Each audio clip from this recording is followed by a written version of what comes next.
नमस्कार, आज की बात में आपका स्वागत है। आज इस बात को लेकर सस्पेंस बना हुआ है कि भारत और पाकिस्तान के बीच 15 फरवरी को T20 वर्ल्ड कप मैच होगा या नहीं।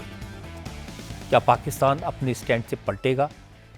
क्या कोलंबो में इस टूर्नामेंट का सबसे एक्साइटिंग मुकाबला देखने को मिलेगा? इसे लेकर पीसीबी चीफ मोहसिन नकवी और आईसीसी के डिप्टी चेयरमैन इमरान ख्वाजा के बीच डिटेल में बातचीत हो चुकी है। अब इस बात की पूरी संभावना है कि पाकिस्तान यू टर्न लेगा और भारत के साथ मैच खेलेगा। अगर पाकिस्तान ने भारत के साथ अपना मैच नहीं खेला तो इसका पाकिस्तान को दोहरा नुकसान होगा। एक तो पाकिस्तान मैच पॉइंट गंवाएगा और एक झटका यह लगेगा कि पाकिस्तान को मैच न खेलने का जुर्माना भरना पड़ेगा। आईसीसी ने पाकिस्तान के क्रिकेट बोर्ड को चेतावनी दी है कि अगर उसने 15 फरवरी को भारत के खिलाफ मैच का बॉयकॉट किया तो उसके ऊपर 2300 करोड़ 2300 करोड़ रुपए तक का जुर्माना लग सकता है।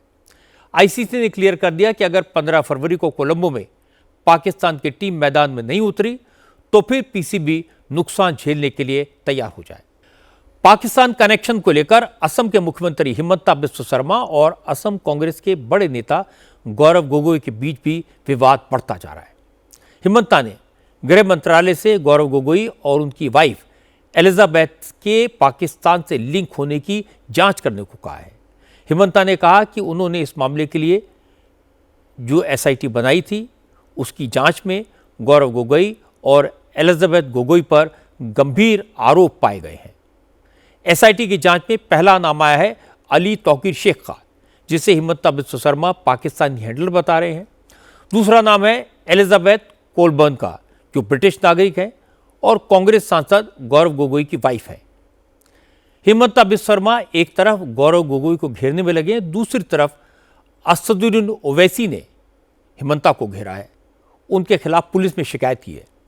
ओवैसी ने हैदराबाद के पुलिस कमिश्नर को एक लेटर दिया है जिसमें कहा कि मुसलमानों को गोली मारते दिखाने वाला हिमंता का वीडियो बहुत ही आपत्तिजनक है, दो समुदायों के बीच तनाव पैदा करने वाला है, इसलिए हिमंता के खिलाफ कार्रवाई होनी चाहिए।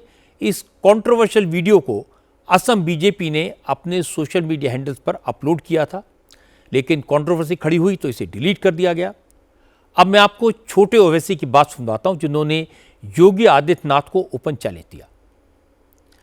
अकबरुद्दीन ओवैसी निजामाबाद में रैली कर रहे थे, अचानक जोश में आ गए, अपने समर्थकों के सामने कहा कि उनकी पार्टी यूपी आ रही है, मिस्टर योगी तैयार हो जाओ, वो अब यूपी में झंडा गाड़ने वाले हैं। अब बात पश्चिम बंगाल की। वोटर लिस्ट के एसआईआर को लेकर सुप्रीम कोर्ट ने ममता सरकार को कड़ी चेतावनी दी है। सुप्रीम कोर्ट ने आज कहा कि वो किसी भी राज्य को एसआईआर में बाधा नहीं डालने देगा। चीफ जस्टिस सूर्यकांत की बेंच ने कहा कि एसआईआर में कोई दिक्कत है तो सुधार के लिए कोर्ट जरूरी आदेश जारी करेगा, लेकिन अगर किसी स्टेट ने एसआईआर में अड़चन डालने की कोशिश की तो कोर्ट ऐसा नहीं करने देगी। असल में आज chief justice Suryakant, justice Bagchi और जस्टिस एनवी अंजारिया की बेंच एसआईआर से जुड़ी पिटीशन पर सुनवाई कर रही थी। ममता बनर्जी की तरफ से सीनियर एडवोकेट श्याम दीवान पेश हुए। श्याम दीवान ने कहा कि चुनाव आयोग कोर्ट के आदेश का पालन नहीं कर रहा है, मामूली गड़बड़ियों का बहाना लेकर बड़ी तादाद में लोगों को वोटर लिस्ट से बाहर किया जा रहा है। संसद में जारी डेडलॉक खत्म होने की आखिरी उम्मीद आज टूट गई। इकोनॉमिक सर्वे और बजट पेश किए जाने के बाद से लोकसभा में अब तक कोई कामकाज नहीं हो पाया है। बजट सेशन का फर्स्ट फेज इसी हफ्ते खत्म हो जाएगा। बस 4 दिन बचे हैं, लेकिन विपक्ष इस बात पर अड़ा हुआ है कि राहुल गांधी को बोलने दिया जाए। इस डेडलॉक को तोड़ने के लिए आज अमित शाह ने लोकसभा स्पीकर ओम बिरला से मुलाकात की और इसके अलावा आज सत्ता पक्ष और विपक्ष के सांसदों ने लोकसभा स्पीकर के चैम्बर में उनसे मुलाकात की। विपक्ष का कहना है कि इस दौरान इस बात पर सहमति बनी थी कि पहले राहुल गांधी को बोलने दिया जाएगा, फिर बजट पर चर्चा शुरू होगी। सियासत तो आज वीर सावरकर को लेकर भी हुई। संघ प्रमुख मोहन भागवत ने आज़ादी के आंदोलन में काले पानी की सजा काटने वाले वीर सावरकर को भारत रत्न देने की मांग की है। आरएसएस के 100 वर्ष पूरे होने के अवसर पर मुंबई में प्रबुद्ध वर्ग के साथ एक सम्मेलन हुआ, जिसमें मोहन भागवत ने सावरकर को भारत रत्न के योग्य बताया। मोहन भागवत ने कहा कि वैसे तो वीर सावरकर करोड़ों भारतीयों के मन में बसते हैं, लेकिन अगर उन्हें भारत दिया जाता है तो ये उनकी सेवाओं का सम्मान होगा। सावरकर को भारत रत्न मिला नहीं मिला, तो भारत रत्न मिला तो उस सम्मान का गौरव बढ़ेगा।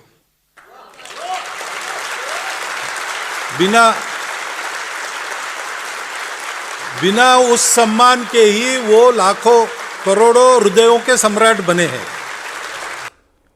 सावरकर को भारत देने की मांग पर विपक्ष का जो रिएक्शन था वो एक्सपेक्टेड था। कांग्रेस ने कहा कि सावरकर की 2 नेशन थ्योरी की वजह से भारत के टुकड़े हुए। अंग्रेजों से माफी मांगने वालों को भारत देने की मांग करना इस सम्मान का अपमान है। सबसे तीखा हमला किया ओवैसी ने। महाराष्ट्र में आज जिला परिषद और पंचायत समिति चुनाव के नतीजे डिक्लेयर किए गए। म्युनिसिपल कॉरपोरेशन के बाद जिला परिषद और पंचायत समिति चुनाव में भी मायावती की जीत का डंका बजा है और महाविकास अघाड़ी को जबरदस्त झटका लगा है। महाराष्ट्र के 12 जिला परिषद में से 11 में मायावती की जीत हुई है। बीजेपी ने जिला परिषद की 7 सीटें जीती हैं। शिवसेना शिंदे गुट को 2 जिला परिषद में बढ़त मिली। एनसीपी अजित पवार भी 2 जिला परिषद में जीती है। महाविकास अघाड़ी सिर्फ 1 जिला परिषद में बढ़त बनाए हुए है। उद्धव ठाकरे की शिवसेना और कांग्रेस का खाता भी नहीं खुला। 125 पंचायत समितियों में मायावती का परफॉर्मेंस जबरदस्त दिखाई दिया। काउंटिंग हालांकि अभी जारी है, लेकिन मायावती की 100 से ज्यादा पंचायत समितियों में जीत लगभग पक्की हो चुकी है। कानपुर में एक दिल दहला देने वाला हादसा हुआ। यहां एक रईसजादे ने अपनी लैम्बोर्गिनी से 6 लोगों को कुचल दिया। हैरान करने वाली बात यह कि हादसे के बाद पुलिस आरोपी को अरेस्ट करने के बजाय उसे वीआईपी ट्रीटमेंट देती नजर आई। आरोपी का नाम है शिवम मिश्रा। ये कानपुर के एक अमीर तंबाकू कारोबारी के मिश्रा का बेटा है। रविवार को शिवम मिश्रा अपनी 10 करोड़ की लैम्बोर्गिनी से जा रहा था, ड्राइव कर रहा था। वीआईपी रोड पर शिवम ने कई गाड़ियों को टक्कर मार दी, 6 लोगों को कुचल दिया। जिस वक्त शिवम ड्राइव कर रहा था, उसके पीछे फॉर्च्यूनर में उसके सिक्योरिटी गार्ड चल रहे थे और हादसे के बाद वो बाउंसर उतरे, लोगों से उलझ गए, बदतमीजी करने लगे। शिवम को गाड़ी से उतार कर ले गए। इस हादसे में घायल तौफीक ने बताया कि अगर वो वक्त रहते खुद को नहीं संभालता तो उसकी जान जा सकती थी।